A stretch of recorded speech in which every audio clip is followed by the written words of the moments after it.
Have you ever walked away from a conversation feeling like you just handed over your power without even realizing it?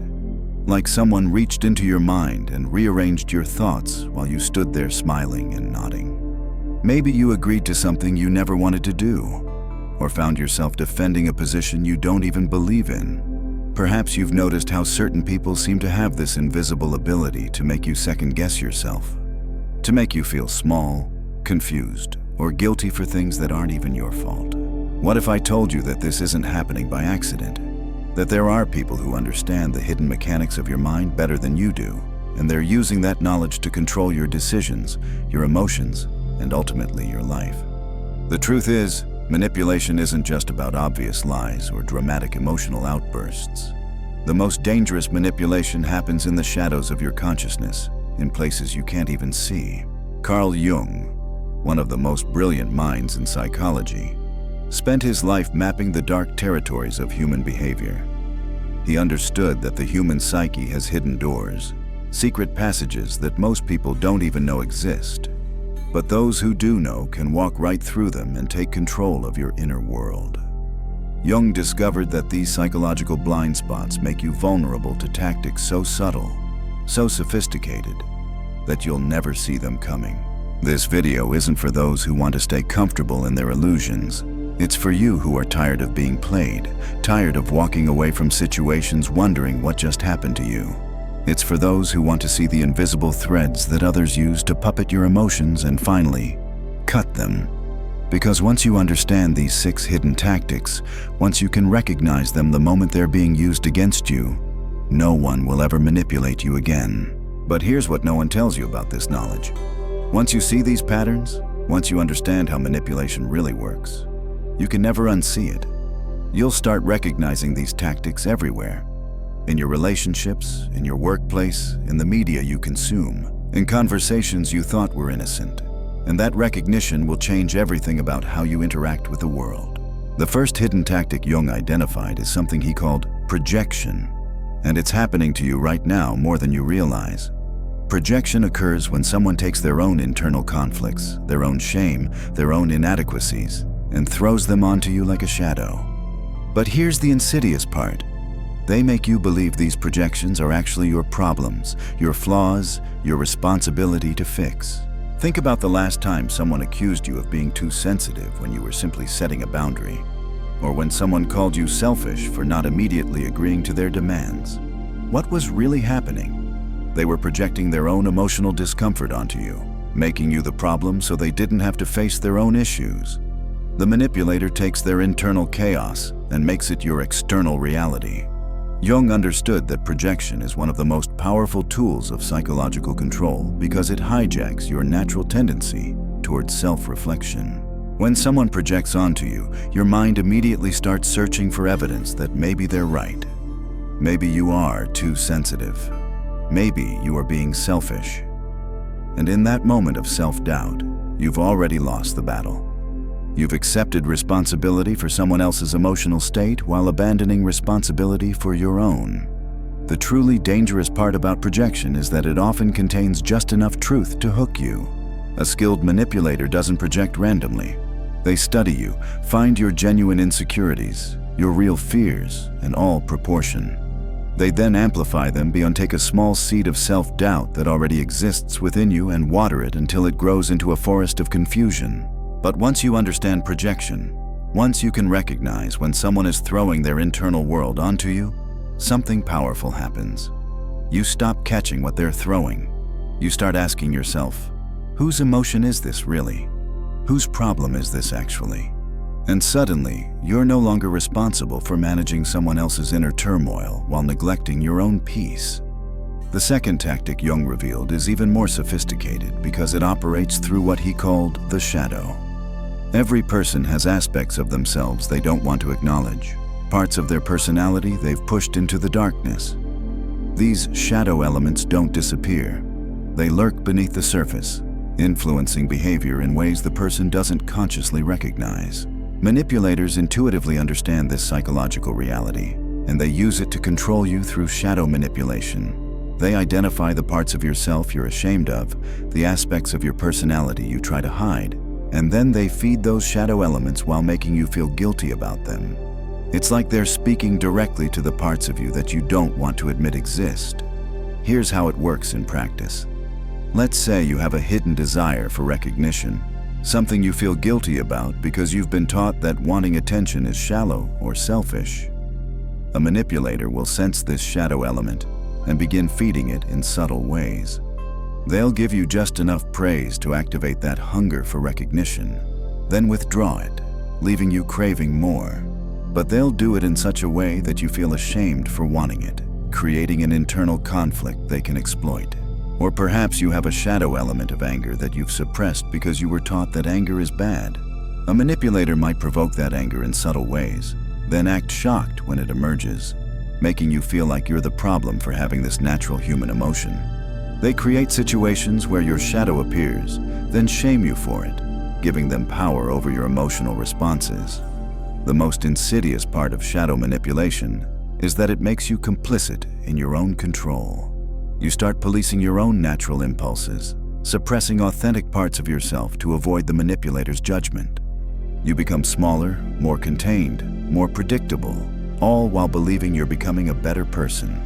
Jung knew that true psychological freedom comes not from suppressing the shadow, but from integrating it consciously. When you acknowledge and accept all parts of yourself, including the ones you're not proud of, you become immune to shadow manipulation. You can no longer be controlled through shame because you've already faced what you're ashamed of. The third tactic moves into even darker territory, something Jung called emotional vampirism, though he used different terminology. This occurs when someone systematically drains your emotional energy to fuel their own psychological needs. But unlike obvious emotional drain, this happens through sophisticated psychological mechanisms that make you feel like you're helping, like you're being needed, like you're being good. Emotional vampires don't just take your energy randomly. They create situations where you feel compelled to give it. They manufacture crises that only you can solve. They present problems that trigger your natural desire to help, to fix, to rescue. And every time you respond to these manufactured emergencies, you're feeding their psychological hunger while depleting your own reserves. The manipulation here is that they make their emotional neediness seem like your opportunity to be valuable, to be useful, to be loved. They position themselves as the victim of circumstances while positioning you as their savior. And because being needed feels good, because helping others aligns with your values, you don't recognize that you're being systematically drained. Jung understood that this dynamic creates a psychological addiction. The more you feed the emotional vampire, the more depleted you become. And the more depleted you become, the more you need their validation to feel worthwhile. It's a closed-loop system where your energy flows out while nothing of substance flows back in. The truly devastating aspect of emotional vampirism is that it corrupts your natural compassion. You start to associate helping others with feeling drained and resentful.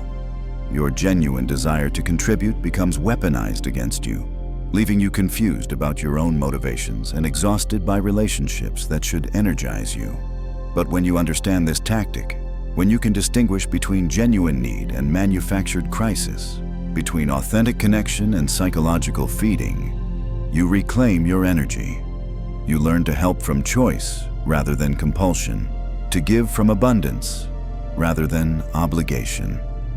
The fourth tactic Jung discovered cuts even deeper because it attacks your relationship with reality itself. He called this psychological gaslighting, though he understood it through the lens of what he termed reality distortion.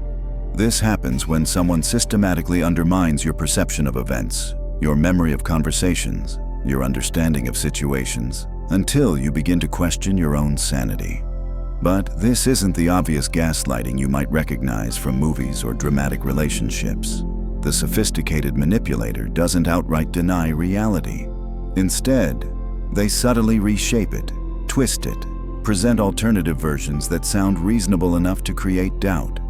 They plant seeds of uncertainty that grow into forests of confusion. Here's how it operates in the shadows of your mind. You remember a conversation clearly, but they present a slightly different version, not completely opposite, just shifted enough to make you wonder if your memory is reliable. They don't say you're wrong. They say you're remembering it differently, that maybe you were stressed or distracted. They present themselves as concerned about your perception rather than challenging it directly. The power of this tactic lies in its subtlety. Your mind starts doing the work for them. You begin second-guessing your own experiences, questioning your own judgment, doubting your own clarity. And once that self-doubt takes root, once you start believing that your perception might be flawed, you become dependent on their version of reality to navigate the world. Jung recognized that this attack on perception is particularly devastating because it isolates you from your own inner knowing. You stop trusting the voice inside that says something feels wrong. You override your instincts in favor of their explanations. You abandon your own psychological compass and start navigating by their coordinates. The manipulator becomes your interpreter of reality, your translator of experience. And in that role, they hold incredible power over your decisions, your emotions, your sense of what's possible. They don't need to control your actions directly. They control the lens through which you see the world. But when you understand reality distortion, when you recognize these subtle alterations to your perception, something powerful awakens within you. You begin to trust your own experience again. You learn to document your reality, to anchor yourself in your own observations, to distinguish between what you know and what others want you to believe. The fifth tactic operates through what Jung understood as archetypal manipulation. And it's perhaps the most sophisticated because it bypasses your conscious mind entirely. Every human carries within them ancient patterns, universal symbols, archetypal energies that influence behavior below the threshold of awareness. The skilled manipulator learns to activate these archetypal patterns to trigger predictable responses. They might position themselves as the wise mentor when they want you to trust them without question, activating your natural reverence for wisdom and guidance. Or they present themselves as the wounded healer when they need your compassion and care, triggering your protective instincts. They become the rebellious hero when they want you to join their cause, or the innocent victim when they need your defense. But here's what makes this so dangerous. These archetypal energies exist within your unconscious for good reasons.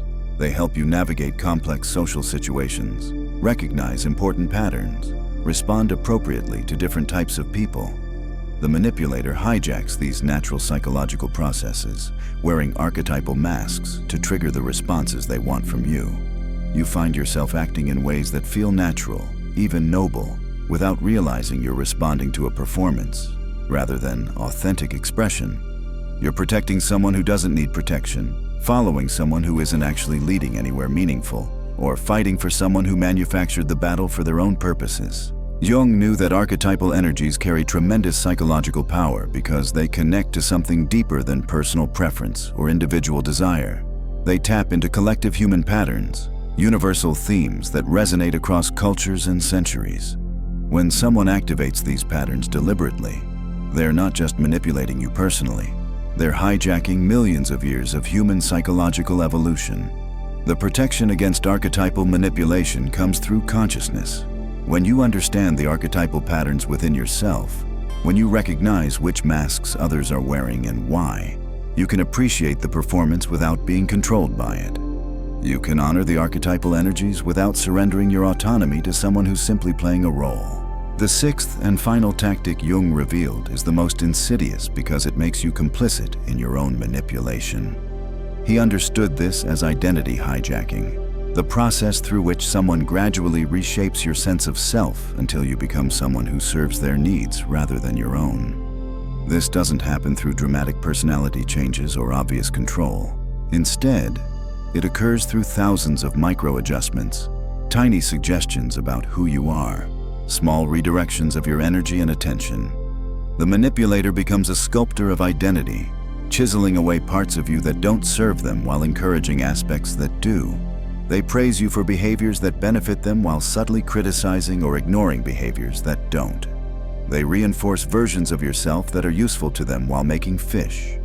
Over time, you begin other versions seem problematic or sell to shape yourself according to their preferences, believing you're becoming a better person when you're actually becoming a more convenient one.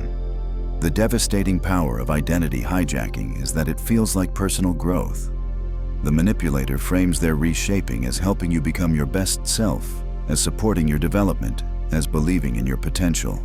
They present themselves as invested in your success, while systematically redirecting that success toward their own purposes. You start to see yourself through their eyes, measure your worth by their standards, define your goals according to their vision. Your authentic desires get buried under layers of manufactured ambition. Your natural instincts get overruled by learn else's agenda. Jung understood that responses that serve someone's identity is not fixed, that we're constantly becoming rather than simply being. But he also knew the difference between authentic transformation and manufactured change. True growth expands your capacity to be yourself more fully, while manipulation contracts you into someone else's image of who you should be. When you recognize identity hijacking, when you can see how someone is trying to reshape you for their purposes, you reclaim the authority over your own becoming. You remember that you are the artist of your own existence, the author of your own story, the architect of your own transformation. Now that you understand these 6 hidden tactics, now that you can see the invisible machinery of manipulation, something profound begins to shift within your consciousness. You start to notice these patterns everywhere, and that recognition changes everything about how you move through the world. But here's what Jung knew that most people miss. Simply recognizing manipulation isn't enough. You need to understand why you were vulnerable to it in the first place. The truth is, manipulation only works when it finds fertile ground in your psyche. It exploits existing wounds, unmet needs, unresolved conflicts that make you susceptible to external control. The manipulator doesn't create your vulnerabilities. They simply discover them and feed on them. This is why some people seem immune to certain tactics, while others fall victim repeatedly to the same patterns. Jung called these psychological weak points your personal complexes, autonomous parts of your psyche that operate independently of your conscious will. When someone triggers these complexes, you stop responding from your centered self and start reacting from your wounded self. You become predictable, controllable, manipulable, because you're no longer operating from conscious choice. Think about the last time someone successfully manipulated you. What complex did they activate? Was it your need for approval that made you vulnerable to their validation games? Was it your fear of abandonment that made you accept unacceptable behavior? Was it your unresolved guilt that made you take responsibility for their emotions? The manipulation succeeded not because they were clever, but because they found your psychological pressure points. But here's where it gets interesting. Once you identify these complexes, once you bring them into conscious awareness, they lose their automatic power over you. You can feel them being triggered without being controlled by them. You can recognize when someone is trying to activate your wounds without having to react from those wounds. You become psychologically sovereign. This is what Jung meant by individuation, the process of becoming whole, complete, integrated. It's not about perfection or eliminating all psychological vulnerabilities. It's about bringing the unconscious into consciousness, making the hidden visible, transforming automatic reactions into conscious responses. When you achieve this level of self-awareness, manipulation becomes nearly impossible because there are no hidden buttons for others to press. The manipulator relies on your unconsciousness. They count on your blind spots, your unexamined patterns, your automatic responses. But when you illuminate these dark corners of your psyche, when you understand your own psychological landscape completely, you become unmanipulatable, not because you're perfect, but because you're conscious. Now, let's talk about something even more crucial. Understanding manipulation isn't just about protecting yourself. It's about recognizing when you might be using these tactics on others. Because here's an uncomfortable truth. We all manipulate sometimes. The difference is whether we do it consciously or unconsciously, whether we do it with malicious intent or from our own unconscious wounds. You might find yourself using projection when you're feeling insecure, throwing your own discomfort onto others rather than facing it directly. You might engage in emotional vampirism when you're feeling depleted, manufacturing crises that force others to give you the attention and energy you crave. You might gaslight others when your version of reality is threatened, subtly undermining their perception to maintain your psychological comfort. This isn't about judgment or shame. It's about awareness. Jung believed that we contain the capacity for both light and shadow, for both healing and harm. The question isn't whether you have manipulative tendencies, it's whether you're conscious of them. Because only through consciousness can you choose differently. When you recognize your own potential for manipulation, when you see how your unconscious wounds might drive you to control others, you develop genuine empathy for both the manipulator and the manipulated. You understand that hurt people, that unconscious people unconsciously wound others, that healing your own psychological complexes is the greatest gift you can give to every relationship in your life. This recognition also gives you a different kind of protection. You can spot manipulators more easily because you recognize the patterns from your own shadow. You can see their wounds driving their behavior, which makes their tactics less effective and your responses more compassionate. You don't take their manipulation personally because you understand it's coming from their pain, not your inadequacy. But perhaps most importantly, this awareness transforms how you show up in the world. Instead of unconsciously seeking to control others to meet your needs, you learn to meet your own needs consciously.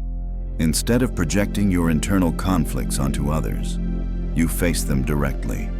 Instead of draining others' energy to fuel your own emptiness, you learn to generate energy from within.